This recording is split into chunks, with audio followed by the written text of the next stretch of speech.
Hello guys, मैं आज आप सभी के लिए class 12th Hindi second chapter का ऑब्जेक्टिव लेकर के आया हूँ। तो गाइज, मैंने पहले फर्स्ट चैप्टर का ऑब्जेक्टिव वीडियो बना करके दे दिया है और मैं आज सेकेंड चैप्टर स्टार्ट कर रहा हूँ।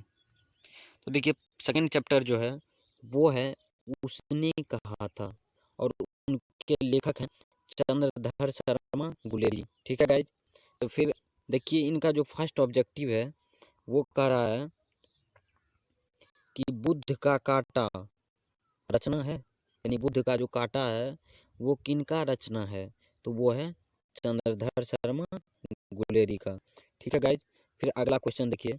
अगला क्वेश्चन कह रहा है कि चंद्रधर शर्मा गुलेरी किस सदी के प्रमुख लेखक थे। चंद्रधर शर्मा किस सदी के प्रमुख लेखक थे, तो इनका राइट आंसर हो जाएगा डी, यानी कि 20वीं सदी के प्रमुख लेखक थे। ठीक है गाइज, फिर अगला क्वेश्चन देखिए कि गुलेरी जी ने कुल कितनी कहानियाँ लिखी, यानी कि आप लोग अगर बुक पढ़े होंगे तो उनमें कहानी दिया होगा कि वो कितने कहानी लिखे हैं, तो ये 3 कहानी मेन रूप से लिखे हैं। गुलेरी जी कुल 3 कहानियाँ लिखे हैं। ठीक है गाइज, फिर अगला क्वेश्चन कर रहा है कि निम्न में कौन सी रचना गुलेरी जी की नहीं है, यानी कि ऐसी कौन सी रचना इसमें से है जो गुलेरी जी की नहीं है, तो इनका जो राइट आंसर हो जाएगा वो हो जाएगा गाइज डी, यानी कि हाड़े को हरिनाम। गाइज, ये गुलेरी जी की नहीं है। अब ये सुखमय जीवन भी गुलेरी जी की है, बुद्ध का काटा भी गुलेरी जी की है और उसने कहा था ये तो है, ये है। नहीं कि आप लोगों को पहले क्वेश्चन को देखना है कि कैसे, यानी कि पहले देखिए क्वेश्चन को कि कौन सा बुद्ध का काटा है, उसने कहा था ये गुलेरी जी की रचना है। सुखमय जीवन भी है, लेकिन ये हाड़े का हाड़ी नाम तो दूसरे का है, तो यही नहीं है। ठीक है, फिर अगला क्वेश्चन देखिए। अगला क्वेश्चन कह रहा है कि उसने कहा था कहानी है, यानी कि ये कहानी है का मतलब है कि ये किस प्रकार की कहानी है गाइज, तो ये इनमें से सभी, यानी कि ये युद्ध की कहानी भी है। गाइज, कैसे युद्ध की कहानी है, क्योंकि लहना सिंह पहले प्यार करते थे। यहाँ देखिए दूसरा में दिया गया दिव्य प्रेम की कहानी।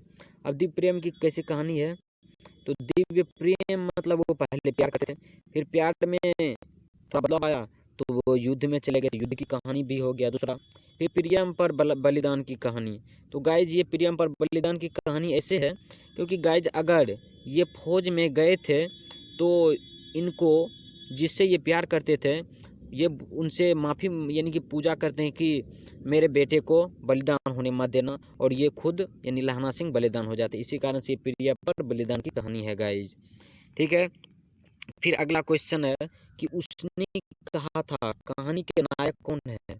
नायक का मतलब होता है हीरो गाइज, नायक का मतलब होता है हीरो। जैसे अक्षय कुमार खिलाड़ियों का खिलाड़ी में वो नायक है, यानी हीरो का हिंदी होता है नायक। तो इसी कारण उसने कहा था एक प्रकार की कहानी है, और इसमें इनके जो नायक हैं वो मेन रोल कौन करते हैं, लहना सिंह। बोलिएगा कैसे गाइज, यानी कि समझ के पढ़िएगा तभी आपको याद रहेगा। मान के चलिए मैं आपको रटा दूंगा, याद नहीं हो रहेगा। लहना सिंह इसलिए है क्योंकि इनमें ये प्रिया पर बलिदान की कहानी में भी ये मेन रोल करते हैं। ठीक है, फिर उसमें मान के चलिए आप प्रेम भी ये मेन रूप से करते हैं, तो ये भी यहाँ पे नायक का रोल कर रहा है। लास्ट में मरते भी हैं तो ये बहुत बड़े काम करके जाते हैं, इसी कारण से नायक इसे कहा गया है। ठीक है, फिर अगला क्वेश्चन टाइप किया गया है, उसने कहा था किस प्रकार की कहानी है, तो उसने कहा था ये चरित्र प्रधान कहानी है, यानी चरित्र के बारे में कहा गया है। और ये कर्म तो होगा नहीं, धर्म, ये धर्म के बारे में कोई देता नहीं है। वात्सल मतलब बेटा के बारे में कुछ नहीं बतलाता है। ठीक है गाइज, फिर अगला क्वेश्चन टाइप किया गया है, उसने कहा था कहानी में किस शहर का चित्रण है, यानी कि उसने कहा था जो कहानी है उसमें किस शहर का चित्रण किया गया है गाइज, तो उसमें अमृतसर का चित्रण किया गया है। ठीक है, फिर अगला क्वेश्चन कह रहा है कि लहना सिंह, अगला क्वेश्चन कह रहा है कि लहना सिंह के गुरु का क्या नाम था। ये गाइज ये गलत क्वेश्चन है। ठीक है, फिर मैं आगे चल रहा हूँ। अगला क्वेश्चन है कि लहना सिंह ने, यहाँ अगला क्वेश्चन टाइप किया गया है, लहना सिंह ने किस, यानी लहना सिंह किस पद पर था गाइज, तो ये सूबेदार तो हजारा सिंह था। ठीक है, ऐसे आप लोग याद रखेंगे। लेफ्टिनेंट वो जमादार था, यानी दूसरा था। फिर जमादार के पद पर कौन था? तो जमादार लाहना सिंह, यानी लाहना होगा, यहाँ लोहाना लिख गया, जमादार लाहना सिंह। अगर इस तरह से आप लोग पढ़ेंगे एक एक करके, तो आप लोग बोर्ड एग्जाम में भी अच्छे से इनका राइट आंसर दे पाएंगे। ठीक है गाइज। फिर अगला क्वेश्चन टाइप किया गया है। अगला क्वेश्चन है कि लाहना सिंह की मृत्यु किसकी गोद में हुई? यानी कि गाइज लाहना सिंह की जो मृत्यु थी वो किन, यानी ऐसा कौन सा व्यक्ति था जिसका गोद में इनका मृत्यु हुआ था? तो वो था ये वजीरा सिंह। वजीरा सिंह की गोद में इनकी मृत्यु हुआ था। ठीक है गाइज। फिर अब देखिए अगला क्वेश्चन क्या कर रहा है। अगला क्वेश्चन कर रहा है गाइज, पलटन का विदूषक कौन था? यानी पलटन जो जगह था उनका विदूषक मतलब मेन आदमी कौन था? तो उनका मेन आदमी था वजीरा सिंह। कौन था? वजीरा सिंह विदूषक था गाइज। ठीक है। फिर अगला क्वेश्चन देखिए टाइप किया गया है। अगला क्वेश्चन करा गाइज कि सूबेदार हजारा सिंह के लड़के का नाम था। तो सूबेदार हजारा कौन था? तो सूबेदार वो था जिससे वो प्रेम करता था। कौन? लाहना सिंह उनका दुल्हा था। उनका कौन था गाइज? उनका दुल्हा था जिनसे लाहना सिंह प्यार करता था। तो सूबेदार हजारा सिंह के लड़के का नाम क्या था? उनके लड़के का नाम था बोधा सिंह। ठीक है गाइज। फिर अगला क्वेश्चन कहा गया है, अगला क्वेश्चन कहा जा रहा है कि भारतीय सिपाहियों का किस साथ संघर्ष हुआ था गाइज? क्या फ्रांसीसियों के साथ? नहीं गाइज। दुर्गों के साथ? नहीं गाइज। आगरा के साथ? नहीं गाइज। तो जर्मनी के साथ भारतीय सिपाहियों का संघर्ष हुआ था, यानी कि मुठभेड़ हुआ था, यानी लड़ाई हुई थी। ठीक है गाइज। फिर देखिए अगला क्वेश्चन टाइप किया गया है। अगला क्वेश्चन कहा जा रहा है कि जर्मन का लप्टन को किसने मार गिराया था? यानी जर्मन का जो लप्टन आया था गाइज, वो लाहना सिंह जहाँ थे तो उनको किसने मारा था गाइज? तो उनको जो मारने वाले थे एक ही मेन थे, जो थे लाहना सिंह। लाहना सिंह के पास ही आए थे और बोले थे सिगरेट पियोगे? तो लाहना सिंह ने उसे एक गड्डी दिया था। ठीक है गाइज। यानी कि वो मारे थे उनको। अगला क्वेश्चन कहा जा रहा है कि सिख राइफल्स के जमादार लाहना सिंह, यानी यहाँ लाहना सिंह होगा, लाहना सिंह का नंबर क्या था?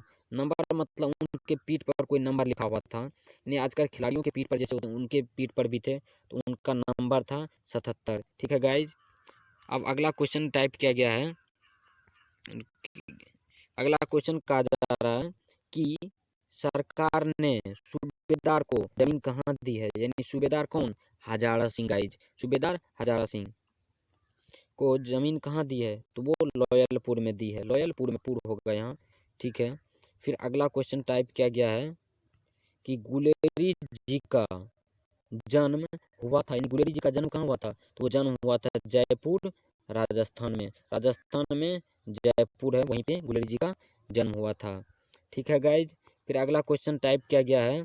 अगला क्वेश्चन करा है कि सुखमय जीवन किसकी रचना है गाइज? तो सुखमय जीवन अभी आपको बताए थे कौन कौन रचना किसका है। तो गाइज वो चंद्रधर शर्मा गुलेरी जी की वो रचना है गाइज। ठीक है।